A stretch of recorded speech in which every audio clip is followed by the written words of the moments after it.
You ever get the feeling your own house is plotting against you? I'm not talking leaky pipes or raccoons in the attic.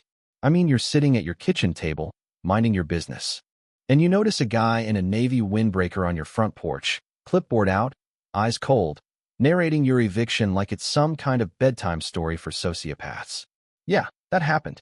And if you think I'm exaggerating, let me back up a sec and walk you through how a quiet Tuesday by the lake turned into the wildest, most infuriating lesson in American home ownership I ever got.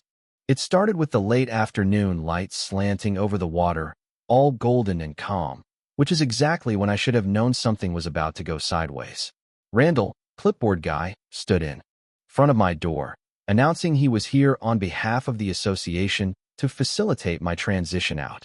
And behind him, a woman with a body cam named Riva grinned like she was running for Employee of the Month. Third guy, tall and silent, wouldn't give a name, just glared at my living room like he was measuring for curtains. The kicker? They wanted me out that week because the board had voted to purchase my property at market rate and convert it to managed inventory. I mean, inventory. Like I was a microwave. I braced the storm door and said, as politely as I could muster, "Do you have a court order?" Randall's face got tight. Riva's smile slipped. Tall and silent actually snorted. "We have board authorization," Randall insisted, holding up a laminated sheet. Like I was supposed to faint from the power of lamination. I refused.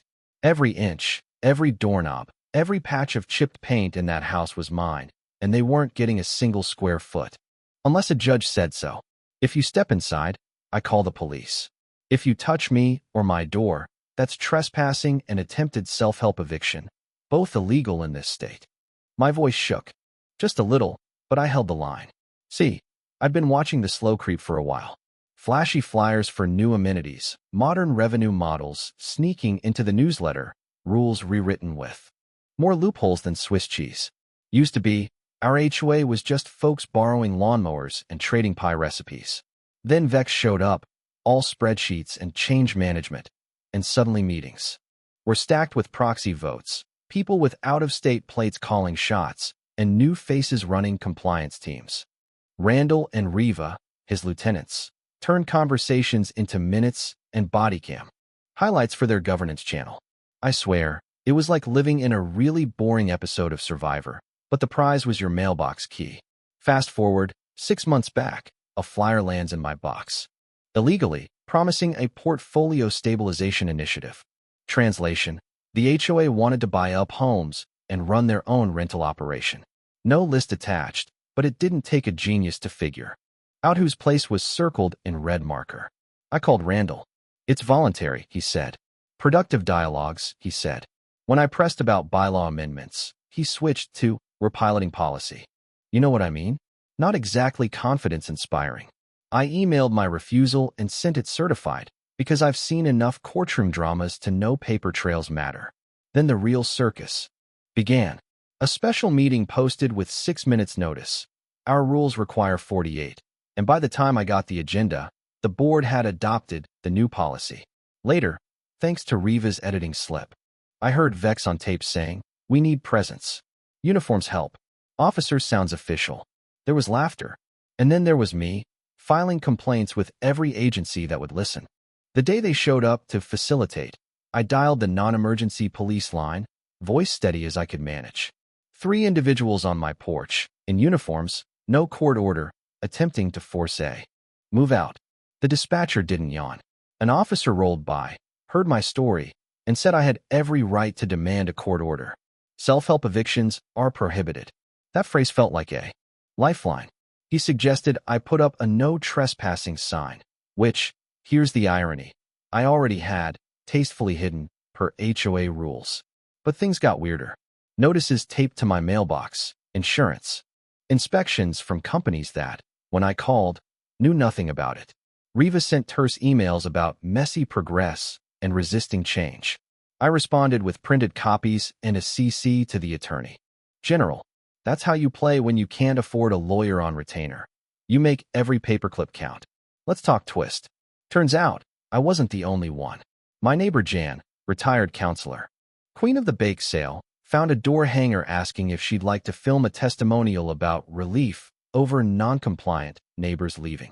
She laughed so hard, she nearly dropped her pecan pie. But she wasn't laughing when she said, "We need to stop them." We teamed up. Me, Jan, a couple others. Quiet folks, mad as hell, good at digging. Myra, a spreadsheet savant, pulled up every version of our bylaws. Conrad started keeping watch at dusk. Elsie, the nurse, kept us calm. Then I caught Tall and Silent trying to slip a sensor under my door seal. Yeah, a real spy move. Riva blocked my camera for 2 seconds, just long enough. I fished out the blinking diode, sealed it in a sandwich bag, and took it to the police. That's called overplaying your hand. When the story broke, screenshots, Riva's compliance videos, the whiteboard plan to push out stubborn ones, the neighborhood blew up. The next HOA meeting felt like a town hall from an old western. People stood up and shouted, "Don't call my house a unit. Who pays for the uniforms? Who authorized body cams?" I stood with the bag sensor and told them what happened.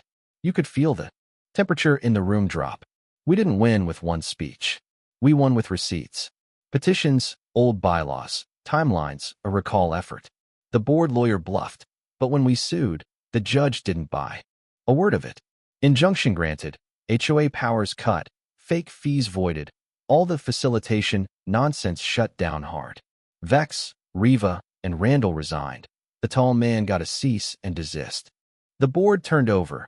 Real neighbors, real rules, no more cosplay cops. And here's the ending, or as close as you get to one. We had a cookout on my lawn. Kids ran wild. Huckle, my old dog, caught a hot dog that fell right off a plate. I got reimbursed, fixed the roof, and left the windbreaker for Huckle's naps. New board asked me to help rewrite the rules. I said yes, so long as Myra was vice chair and joy was back on the menu. If you take one thing from this, let it be this. Never hand over your keys just because someone in a windbreaker tells you to. Demand the court order. Keep your calm. Gather your scones, your statutes, your receipts, and your neighbors. Document everything. Shine daylight on every corner.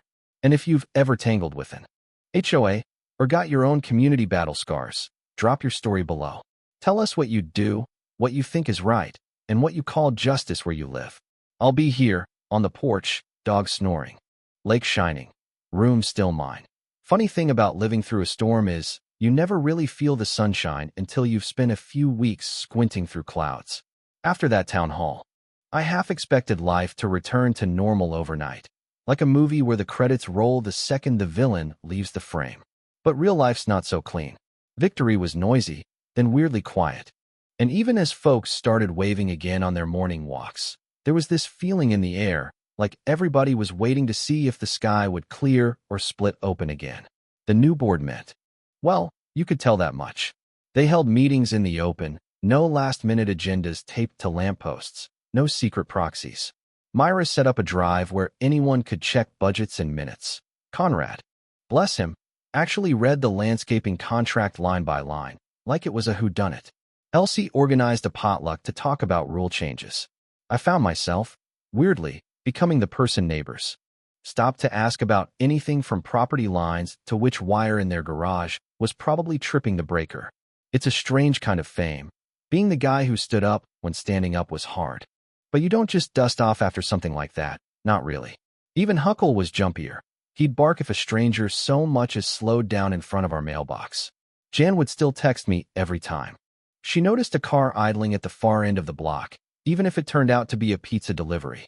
For weeks, I slept with one ear open, checked the porch cameras twice as often, and made copies of every letter the HOA sent, just in case the old crew tried to sneak back through some technicality.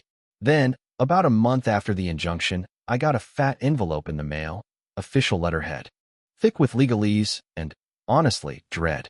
I opened it at the kitchen table, Huckle at my feet. Turns out, Vex had filed a defamation suit against me and Myra. Something about damage to his reputation, and irreparable harm from false accusations. I laughed out loud, which startled the dog. It was so desperate, it almost felt like a compliment. But let me tell you, when you see your name in a lawsuit, it'll still tie your stomach in knots. This time, we were ready. Myra found a lawyer who specialized in anti-slap law. If you don't know what that is, be glad. It's one of those things you only learn about when someone tries to sue you for having an opinion. Judge tossed it so fast, it barely hit the docket. Wrote in the order that accountability isn't defamation. I framed that page. Elsie brought over blueberry muffins so fresh they fogged up the bag. Conrad recruited me to help repair the old dock. He said it was for the kids, but really he just likes company and telling stories about boats that never actually sank. Jan started hosting movie nights, projecting classics on her garage door.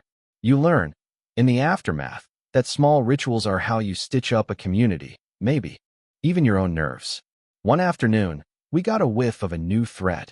County officials, maybe inspired by the old board's ambitions, started pushing a plan to rezone our shoreline for limited commercial use, meaning more rental docks, more traffic, more ways for speculators to muscle in on what we all thought of as ours. This time, nobody waited for a hero. Jan drafted letters about family picnics, ice skating in winter, teaching kids to fish off the rickety dock. You could feel the tide turning back, one voice at a time. The county shelved the plan. The board started talking about planting native grasses by the water, restoring what little wildness we still had. We held a Saturday cleanup, kids stomping in the mud, adults hauling driftwood and telling bad jokes. Afterwards, Myra grilled hot dogs, and Conrad, who swears he hates public speaking, raised a can of root beer and said, to neighbors, may we always argue loud enough to hear each other, and laugh loud enough to let it go. If you're waiting for the perfect, final victory, don't hold your breath. There's always another meeting, another rule, some new pitch that sounds friendly until you read the fine print. But these days, we know better. The rules got rewritten. No uniforms, no body cams, no fines without a hearing, and every single vote logged for anyone who cares to check. Folks talk to each other now, more than before. Sometimes it's about politics, sometimes it's just about which kind of pie freezes best. But I'll take it. And if you're out there, facing your own windbreaker brigade, or just wondering how much of your peace you have to trade to keep your place in the world, hear me out. Keep your receipts, know your bylaws, and find your people. Stand your ground, even if your voice shakes. It won't always be easy, but if you stick together, neighbor to neighbor, story to story, you just might find that the room you're fighting for is bigger than four walls. So, that's where I'm at. Porch light on, Huckle snoring, Jan texting about her next pie experiment. The lake's still out there, taking what comes and sending it back, same as always. I'll be here, holding the line, saving a seat for whoever needs it. And if you've got your own HOA saga or small town showdown, drop it in the comments, yeah? Let's keep each other honest. Let's keep the room